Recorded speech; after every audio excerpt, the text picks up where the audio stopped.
গয়নার কথা কি বলবো, গয়না মেয়েদের আসলে অনেক পছন্দ। সব মেয়ের হয়তোবা কারোর একটু বেশি, কারোর একটু কম, কিন্তু আমার খুব পছন্দ। আমার চুড়ি খুব পছন্দ, আর আমার পছন্দটা এসেছে আমার মায়ের থেকে।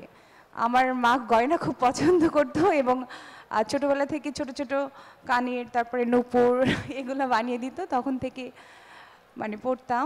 সেই জন্য আমার চুড়ি খুব ভালো লাগে। আর এখানে আমাদের নিপুণ আপু আছে, রোজিনী আপু আছেন। রোজিনী আপু তো এভারগ্রিন আমাদের আপু, অনেক ভালো লাগছে আপু আমাদের সাথে আছেন। অপু বিশ্বাস আছে, পিয়া জান্নাতুল আছে, তমা আছে, আর সবাই আছে। অনেক ভালো লাগছে আমাদের যে মানে মিলন মেলাটা, আমরা সবাই আসছি, যে সেলিব্রিটিগুলো সবাই আসছি, একসাথে কথা বলছি, সবার অনুভূতি প্রকাশ করছি, খুবই ভালো লাগছে। বাজুসফেয়ার 2024-এ চাইবো যে সামনে যেন আমাদের পাশাপাশি আরও ছেলেরাও যেন থাকে, হিরোরাও অনেক বেশি থাকে এবং মেয়েরাও থাকে, যাতে সবাই কম্বিনেশনে অনেক কিছু। ছেলেদেরও তো অনেক পছন্দ থাকতে পারে, তাদের গয়না, ব্রেসলেট, বিভিন্ন রকম। মনে হয় যে তখন আরও অনেক সুন্দর হবে। আর বেশি সময় নিব না, অলরেডি মনে হয় 1 মিনিট পার হয়ে গেছে। Thank you.